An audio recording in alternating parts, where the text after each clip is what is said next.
it's fantastic to be able to get a chance with you. I know you're a very busy man these days. Thanks for having me. Yeah, and life has changed. You've come from a place that you've grown up in, and you're now. It's early days here at Mercedes, but you're settling. You haven't had a chance really to find out how you're going to settle in. How are you finding it initially, though? It's going pretty well. In terms of the race weekend, it's not going too well, but in terms of the team, they've been fantastic in welcoming me in and giving me as much support as possible to try and get me up to speed. But it's a lot different. There's a lot, particularly with the controls and the terminology, the things they talk about, the different things words they use and things like that. It takes a while to get used to that process. I mean, I wouldn't presume to compare myself to you in too many ways, other than the fact that I have won a world championship, as you have, and I've also I started with a team that was my first team with Williams, and I stayed with them for a long time, and I grew up with them. Yeah. Perhaps I was a little bit older than you were when you went to McLaren, but I mean, I can relate to that. I found that it was difficult making the transition from being someone who was a novice as such, into being regarded as being a fully grown driver. And I think I got there eventually. But was that an issue with your situation with McLaren? Did you feel that you needed to make that step in order to make the jump? Fully grown jump. Yeah. Yeah, definitely. I mean, I've been there for ages, and I was seen as the kid there, Yeah. And I felt going somewhere else meant that I'd really take that last step into maturity.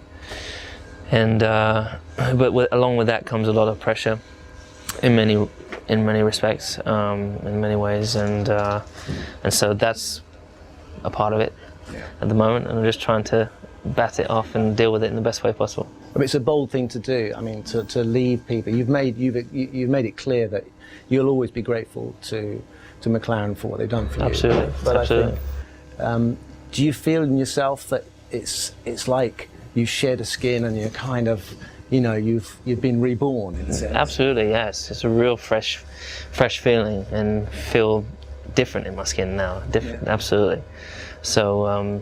Yeah, I mean, a new fresh challenge. I never knew. Obviously, I know you've experienced being at different teams, so you know what it's like. But for me, apart from Formula 3 and all those different lower categories, changing teams, this is the first time doing it. And in Formula 1, you're really in the spotlight, so everything's honed in on you, and everyone's watching me at the moment and expecting me to perform miracles. So. And at the moment I just got to try and keep my feet on the ground and try to get on with the job. And I anticipate it's going to take a little bit of time, but we've got a long way to go. I mean, it's quite difficult, I think, for people to appreciate. I mean, as a driver, the environment you're in is a huge part of the equation, isn't it? Yeah. And you are the new boy here now. You've got Nico as a teammate. Yeah. Who's fully comfortable in the team. Obviously knows everyone, knows how everything operates. Yeah, so whereas what was before, just walk in the garage, get in the car, no sweat, because I knew absolutely everything. I knew how the steering wheel worked, I knew how the engineers worked, no problem. As we're here, you walk into the garage, everything's new. There's a new way people look at you. There's a new feeling when you get in the car. You look at the steering wheel, you think, oh my God, do I know it? Do I know everything? But that's what I like about the challenge. And also, I mean, there's, I think, the point that I think that a lot of people don't really they can't really relate to this part of it. But when you're in Formula 1, you're under scrutiny in such an enormous degree, not only for what you do as a driver, but also because of the way you live your life. Absolutely. And so part of that, being able to express yourself as an individual, did you find that was too constraining at McLaren, and that's why you wanted to have a chance to try a different environment? Whether or not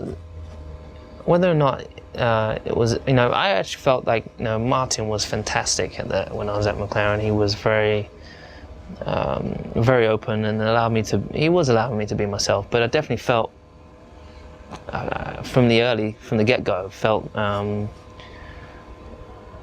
had this cover over me, and yeah, it's very difficult to explain, but I mean, it was great there, and I had such a great period of time there. But I wanted to try something new, and here there's just a different environment, there's a different feeling.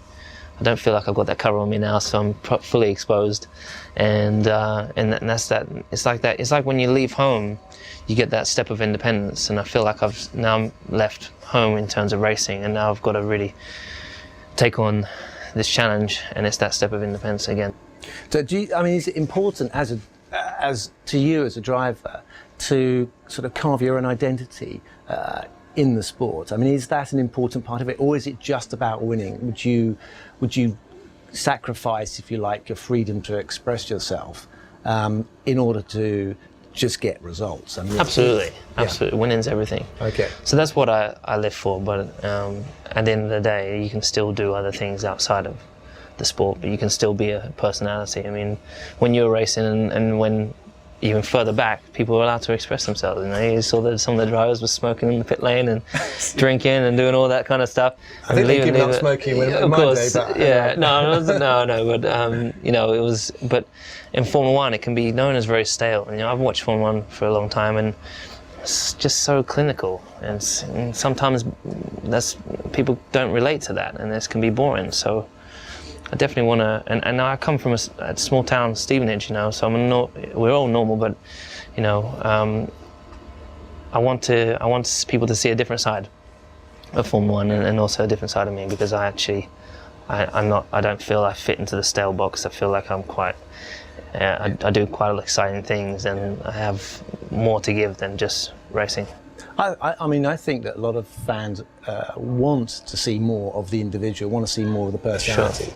I mean, there's obviously a point where it becomes intrusive and you don't want everyone knowing everything. But I mean, that is, I mean, we had last year a fantastic moment when, you know, Kimi Räikkönen was saying, "Leave me alone, I know what I'm doing," you know. Yeah. And I heard on the radio this weekend, you know, your engineer was saying, "Be careful about the white lines and stuff like that." Do you think it's gone too far in trying to coach drivers? I mean, I don't think that drivers are given the credit for being able to look after themselves nearly as much as they can. Would you agree with that?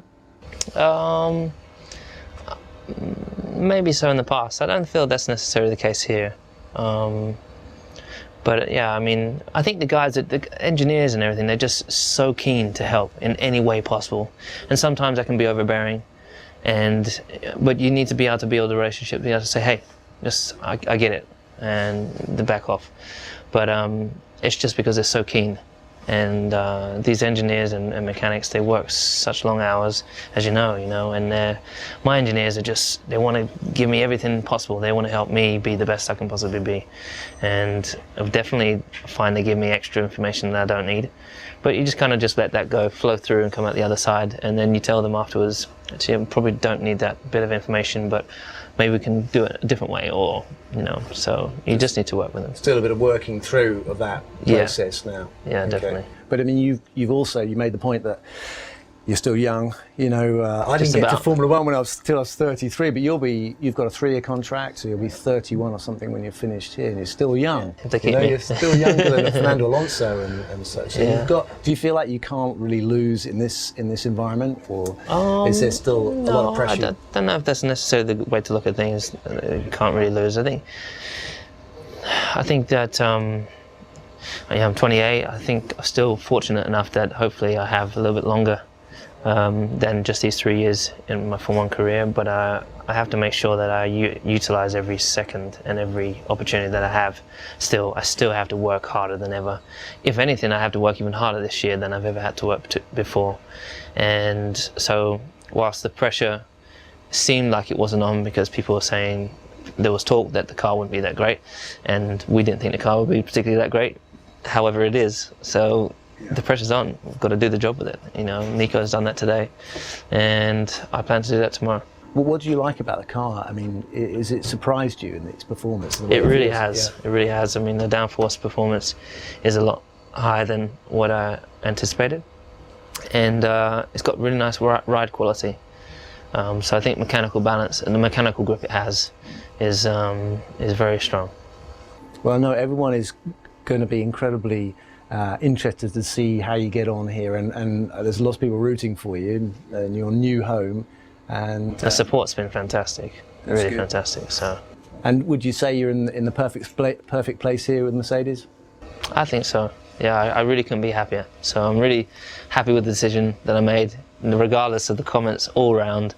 I really feel that I made the right decision for myself, and I hope through the year people begin to see that it was the right decision. Well, we're really going to be keen to watch how it unfolds, and wish you all the best of luck. I appreciate it. Good to see you. Cheers.